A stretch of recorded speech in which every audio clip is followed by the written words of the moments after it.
또한 이 개를 키움으로 인해 가지고 행복 호르몬이 반응을 함으로 인해 가지고 항상 행복감도 더 많이 느끼게 됩니다. 우울감이라든지 이런 호르몬들도 증가시키고 스트레스를 감소시킵니다. 이 병원 환자의 요즘 노인들에게 케어의 간호의 차원에서 개를 데려가서 같이 놀아주는 이런 어떤 봉사 활동도 많이 하고 있죠. 자, 그러면 현대 생활 속에 우리 반려견의 위치는 어떤 위치를 차지하고 있는가? 지금 이렇게 보면 이 할머니 같은 경우는 자식과 같은 존재라는 거예요. 70대의 할머니가 허리 디스크가 와가지고 허리 수술을 했는데도 그전에는 걷지도 못했는데 이 개를 업고 있어가지고 허리가 다 나왔다. 근데 이 개가 17년을 살다가 죽었어. 죽고 난 뒤에 갑자기 허리가 또 아프다는 거죠.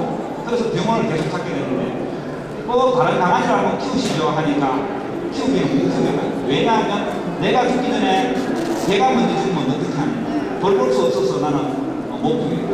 그래서 우리는 개를 한 마리 키우면 보통 수명이 13년에서 요즘 같은 개를 또 노령하니까 15년 정도까지 생명을 책임질 수 있는 마음의 준비가 되어 있어야 되는데 그런 부분들은 조금 부족한 부분도 있죠. 그래서 이 할머니 같은 경우는 이 강아지를 자식처럼 손자처럼 업고 다니면서 그렇게 키웠고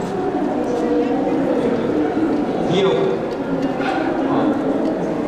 여기 보면 이 강아지를 업고 이 세대인데 젊은 30대 초반인데 자식이 없는 상태니 이 강아지를 자식처럼 이렇게 안고 업고 이렇게 그냥 귀엽고 앞에 안고 이렇게 이 할아버지 보이죠? 거의 낮잠을 자면서 개를 갖다 놔놓고 같이 얼마나 편안해 보이십니까? 이 할머니 같은 경우도 이 아이를 갖다가 한 7년째 키우고 있는데 자식처럼 그냥 키우고 있는 거예요. 교감을 하면 해변에 가시고 같이 누워서 생활 속에서 이거는 광고에 나오는 겁니다.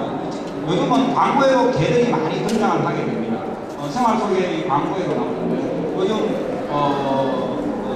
바카스 선생님 나오는 스파니엘 그리고 김건영이가 GS 칼텍스에 나오는 백기니들을 데리고 광고에도 이렇게 개들이 등장합니다. 아웃덴에서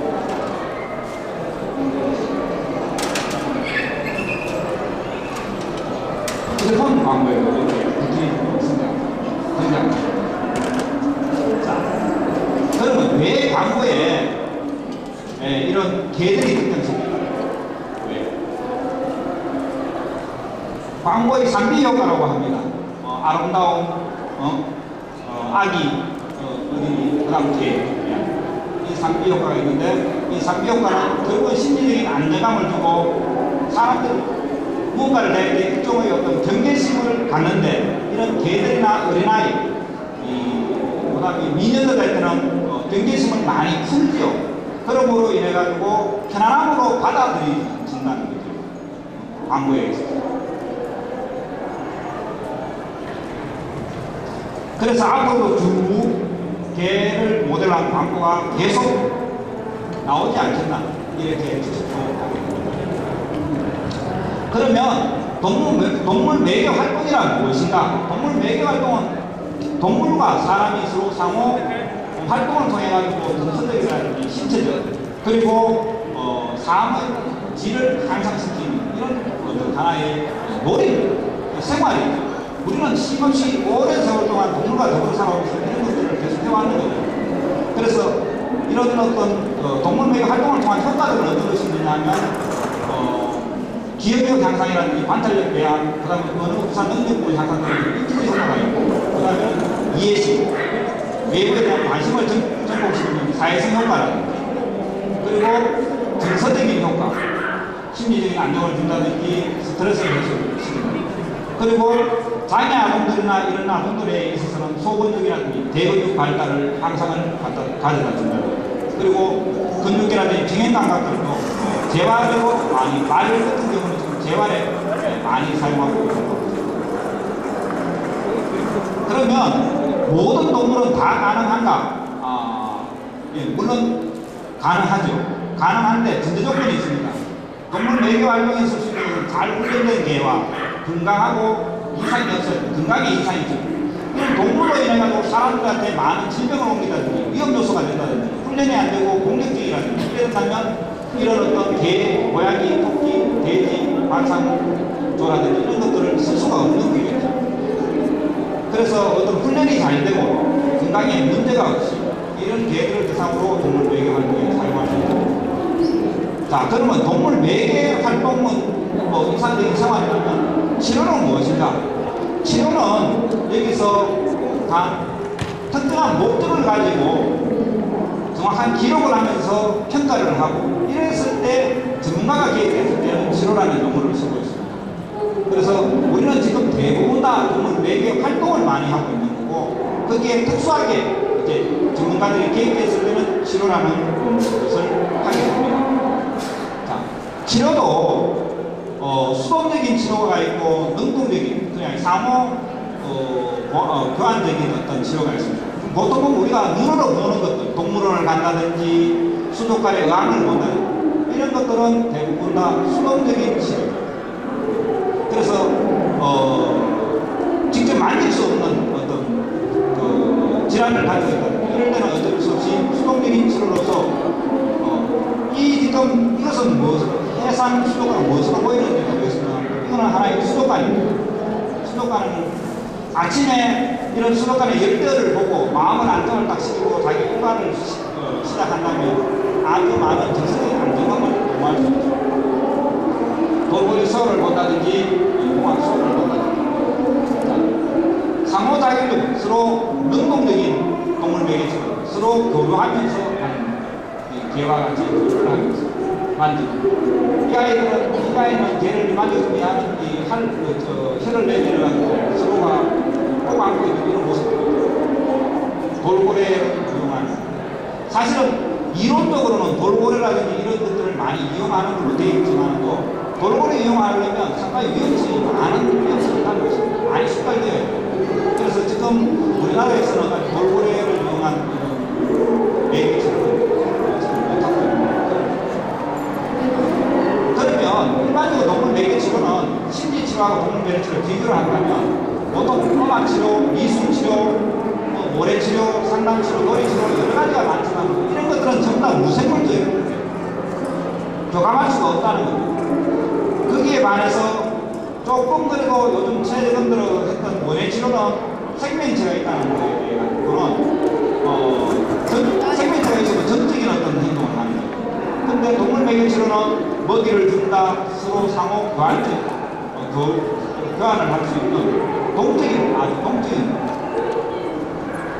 이건 그냥 대부분 다 보고 느끼고 하는 거예요. 이건 직접 만질 수 있고 서로 느끼면서 만지고 같이 교류를 할 수 있다. 그래서 적극적인 교감을 느끼기 때문에 동물 매개 치료가 상당히 어떤 치료에 있어서는 긍정적으로 받아들입니다. 그래서 동물 매개 치료는 지금 최근에 가장 각광을 받고 있는 새로운 하나의 블루오션으로 작용하는 분야다. 이렇게 보시면 되겠습니다.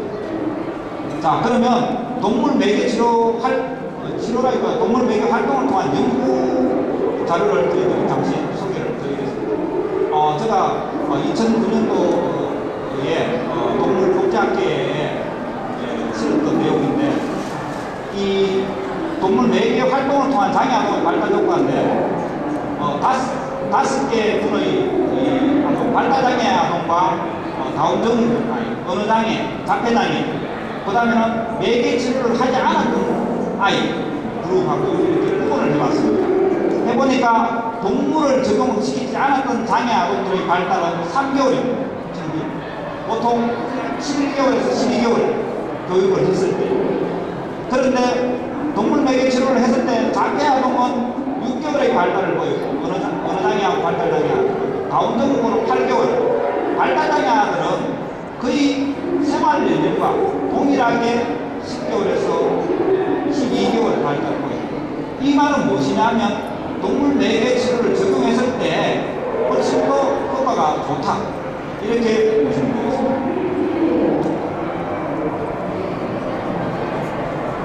이거는 그 이후에 작년에 후반기에 치등장애아동을 대상으로 해서 다시 해봤을 때 다른 아이입니다. 보통 7개월 동안에 발달이 6개월의 발달을 보이는 반면에 동물 매개 치료를 하지 않았던 아이는 8개월 동안에 3개월을 발달하고 있습니다. 앞 연구 보고와 비슷한 사례입니다.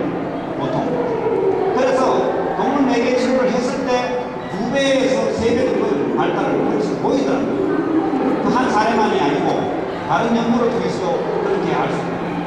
자, 그러면 동물 매개 치료만을 이야기하는 것이 아니고 동물과 가까이 접근해 생활하는 사람을 대상으로 이렇게 보니까 애완동물과 사람과 방사선과에서는 개를 자주 접하지 않지 않습니까? 근데 애완동물과 학생들은 개를 자주 접합니다. 이 학생들 비교를 해보니까 분노도를 조절할 수 있는 능력을 설문조사를 비교를 해보니까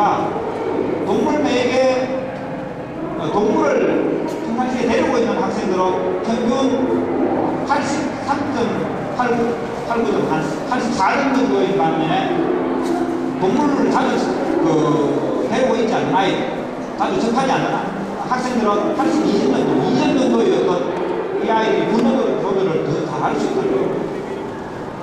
그리고 또 동아리 활동을 했죠. 1년간 계속 개를 데리고 봉사활동을 댕긴 학생과 봉사활동을 댕긴 학생과 봉사활동을 다니지 않았던 아이 학생들을 비교를 해보니까 봉사활동을 하고 나니까 86점 정도 훨씬 더 분노 조절을 더 잘한다는 거죠. 단순하게 그냥 개만 데리고 있는 것보다는 그 개를 활용해가 봉사활동도 다니고 꿈을 하는 학생들은 훨씬 더 분노 조절을 더 잘할 수 있습니다. 그리고 또 한 사례는 동물 매개 치료 프로그램이 주의를 들기 아까 보통 초등학교나 중학교에 한 반에 5명에서 6명의 주의를 들기 과잉행동 장애를 가진 아동들이 있습니다. 이 아이들을 대상으로 4명을 대상으로 11회기의 프로그램을 적용해봤습니다. 매주